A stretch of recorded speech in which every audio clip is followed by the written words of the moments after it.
Kerajaan Majapahit berada di ambang kehancuran. Keadaan pemerintahan kacau balau. Para pejabat kerajaan saling berebut kekuasaan dan kekayaan. Rakyat kecil terbengkalai. Sebagai kerajaan yang pernah berjaya, Majapahit berada pada titik kebobrokan. Saat itulah fajar merekah dari alas Gelagahwangi. Tampillah sang pemuda yang menyampaikan risalah Nabi, menyebarkan agama dengan kitab suci, luhur dan mulia dalam budi pekerti. Pemuda itu tak lain adalah salah seorang putra Raja Majapahit Brawijaya Kertabumi yang bernama Raden Fatah. Raden Fatah adalah seorang putra raja dari Selir yang tinggal di Palembang. Saat dewasa, ia melakukan perjalanan ke Pulau Jawa untuk menyebarkan agama Islam. Bersama saudara tirinya, yaitu Raden Husein, mereka berguru kepada Sunan Ampel. Raden Fatah dan Raden Husein menjadi santri di pesantren yang diasuh oleh Sunan Ampel. Setelah beberapa lama menjadi santri, kedua pemuda itu tumbuh menjadi pemuda yang pemberani, berakhlak mulia, dan bercita-cita tinggi. Anak Mas Fatah, anak Mas Husein. Kalian adalah keturunan dari penguasa Palembang. Kalian jauh-jauh dari seberang sana ke sini untuk menimba ilmu. Sudah lama kalian menimba ilmu di sini. Saatnya kalian sudah cukup bekal untuk melanjutkan perjalanan untuk menggapai cita-cita kalian. Beribu-ribu terima kasih kami ucapkan pada Kanjeng Sunan atas bimbingan selama ini. Saya sendiri masih ingin menyertai Kanjeng Sunan untuk mengabdi, untuk mengajarkan ajaran Islam Kanjeng Sunan dan sebisa membantu sebisa saya. Itu sungguh mulia anak Mas Fatah. Saya senang mendengarnya. Tapi apa yang menjadi cita-citamu sendiri anak Mas? Saya bercita-cita untuk menyebarluaskan ajaran Islam ke seluruh Pulau Jawa. Tepatnya di Pulau Jawa ini supaya menjadi pusat ajaran Islam, supaya wilayah-wilayah di seberang lautan dapat menikmati indahnya ajaran Islam Kanjeng Sunan.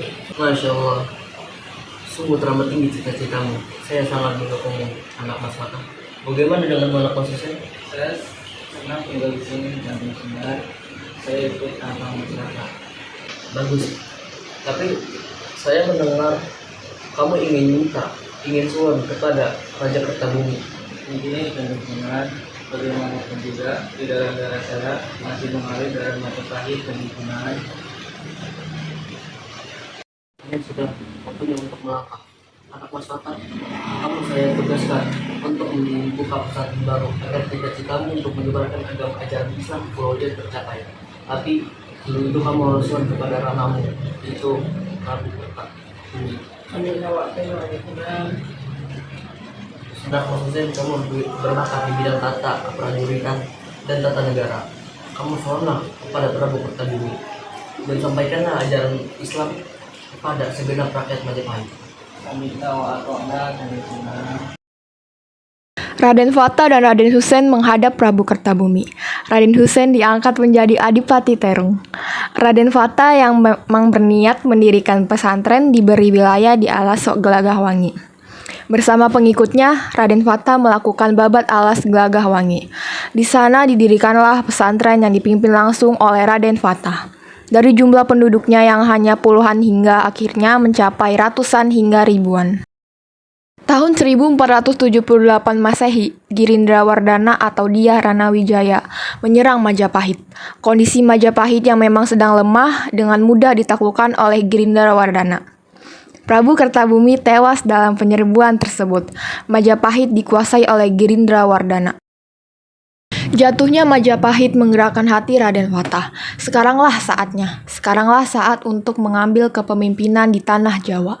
Dengan restu para sunan, Raden Fatah memberangkatkan pasukan Islam untuk menyerang Girindrawardhana. Penduduk Gelagahwangi, Majapahit telah jatuh di tangan Girindrawardhana. Ayahanda Prabu Kertabumi telah mangkat. Kita sudah sekian lama membuat sebuah kelompok, sebuah pedukuhan, sebuah jamaah yang memikul beban risalah Islam. Ini saatnya kita menunjukkan kekuatan, bukan kekuatan fisik, bukan kekuatan senjata, tapi kekuatan iman kita. Prajurit siap berdiri di garis depan Kanjeng Gusti. Bagus sekali. Akan tetapi ketahuilah bahwa kita membutuhkan segenap kekuatan yang ada. Diharapkan semua penduduk Gelagahwangi, prajurit, petani, pedagang yang tidak mempunyai uzur untuk berangkat menyerang Girindrawardhana. Kulo siap mangkat Kanjeng Gusti. Aku tak melu no, aku tak gawe di pohon karo melong bersama.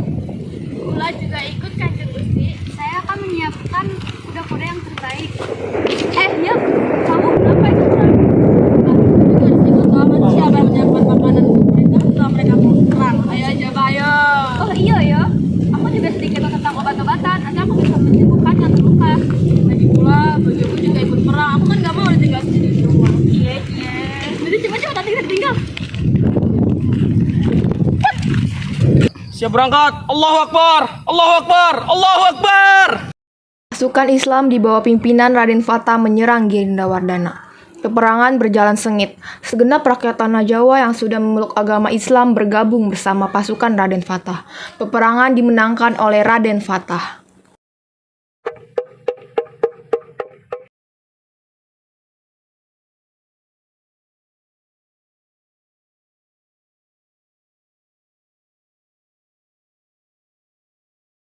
Rakyat sekalian, perhatikanlah hari ini atas kesepakatan dan musyawarah waliul amri Dewan Para Wali terdiri dari beberapa sultan.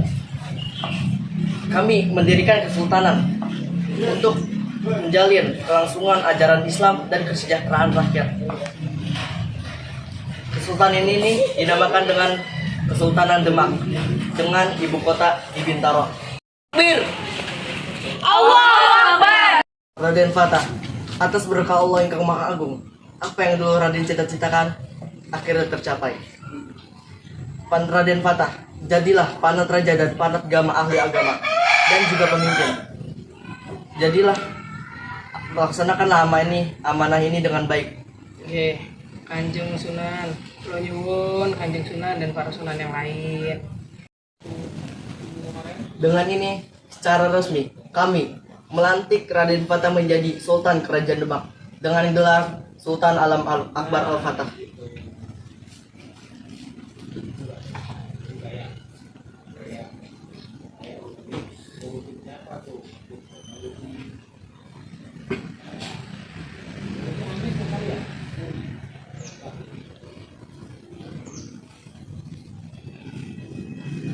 Takbir!